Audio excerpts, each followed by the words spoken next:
Sigurado ka ba mga dyaryo yung nakita mo? Mga karumal-dumal na krimen? Yes, I'm sure. Tapos may pangalan din ako na nakita. Anong pangalan? Naku, sana it's not me.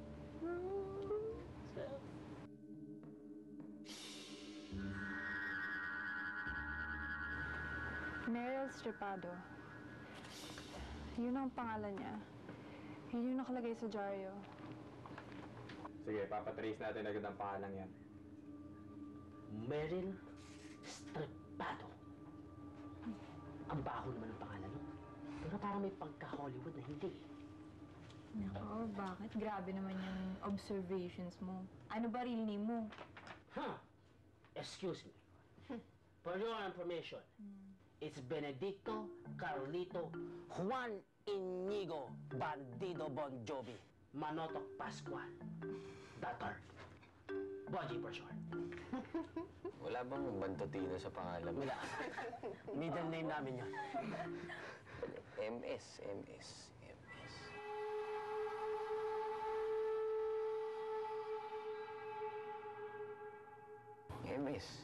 Yun yung nakalagay sa bag ni Shine. Kailangan natin malaman yung buong pangalan niya. Ma'am, balik naman tayo bukas din sa bar.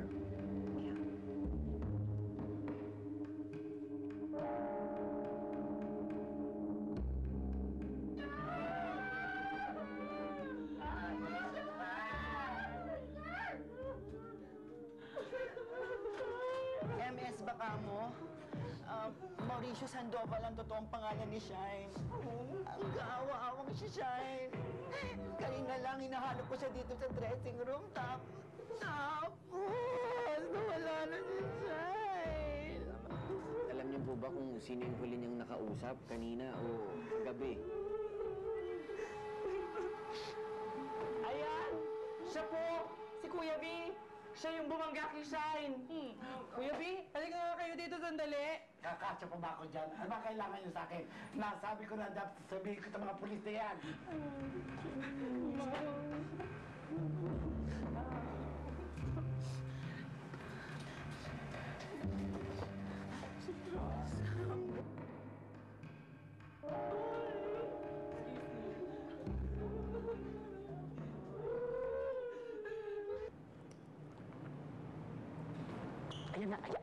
Ayan na.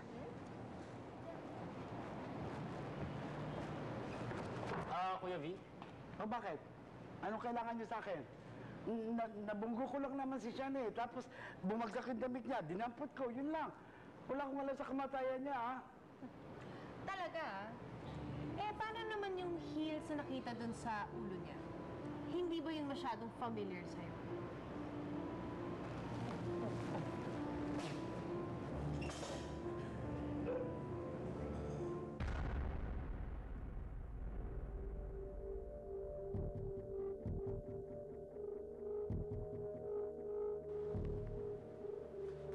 Talaga palang may pangalang ganun. But the fact na heels ang gamit sa pagpatay kay Shine ay isang malakas na proof na he's one of the suspects. Question. Kasi ako talaga yung naguguluhan na. Hindi ko na maisip. Kaano-ano ba ni Kuya V si Ate V? May relationship pa sila. At saka, bakit wala naman siya doon sa pelikula na Ate V ngayon? Hoy, Foji.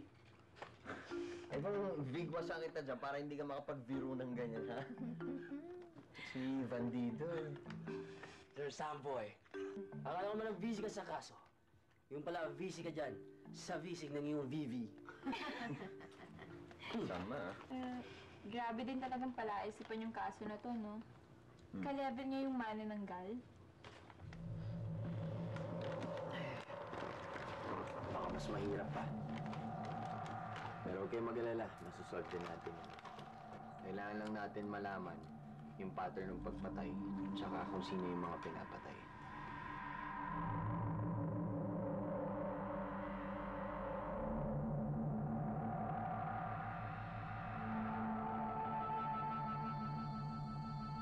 Posible.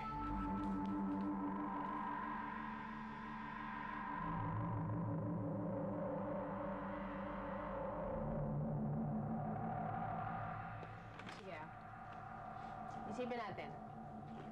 Si Starsky, namatay siya dahil nakuryente tapos nilagyan ng lipstick ang mukha niya.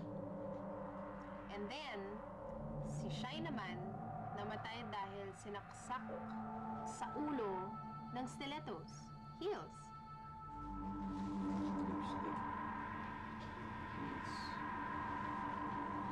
Ma'am, lahat naman yata may ganun dun sa bar na yun eh. Ay, maliban na lang kung may totoong lalaki dun. Mahirap yan, sir. Nako, lahat ng mga tao doon medyo ganun. Katunayan nga, tingin sa akin ng tingin at saka kindat pa ng kindat. Dahil iniisip nila na ikaw ay isang bakla. Samboy, hindi yan totoo. Totoo yan, bandido. Hindi yan totoo, dinero. Totoo yan, bandido. Umamin ka. Hindi.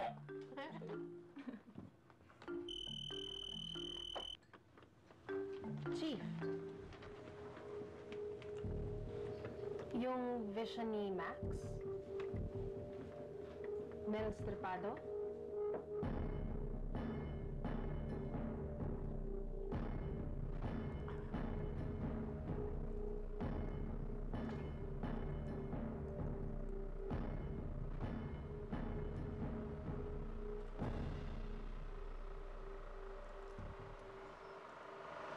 Bakit ang hindi?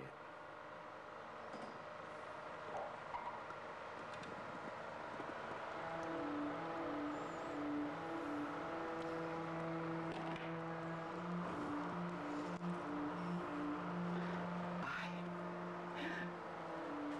sana may talent din ako katulad nila para hindi ako naglilinis ng kanilang mga pinagdumihan. Dapat nasa entablado din ako. Pinapalakpakan at sumasaya. Ah, may talent ako! May talent ako! At ikaw, ha? Kaya kita? Ah, tatawagin nila akong Ate V. Ay, meron ng may-ari nun. Tatawagin akong Vini, Vini, Vini, Vini, Vini. May talent ako! May talent ako! May talent ako! May talent ako!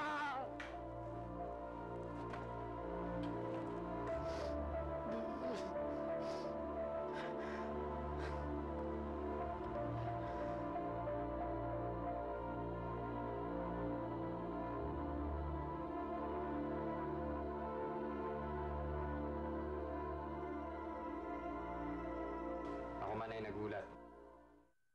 Akala ko dati palaisipan lang ang pangalang Meryl Stripado. Pero hindi pala. Meron pala talagang taong ganun ang pangalan. Chief, kung ganun, dapat mapuntahan at makausap na natin siya. Oo, dahil siguradong makakatulong siya sa pag-solve ng case natin. Talagang makakatulong siya pero wala na siya. What do you mean wala na siya? Umalis ba siya ng bansa? O baka pwede naman namin sundan.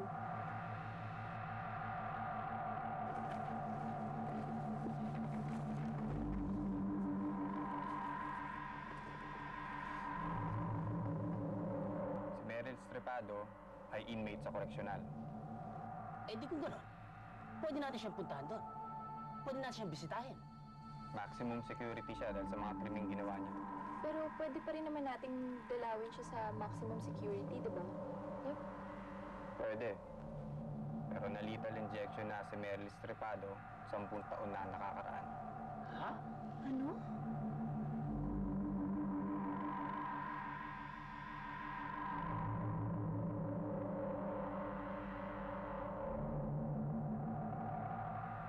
One, two, three, four, five.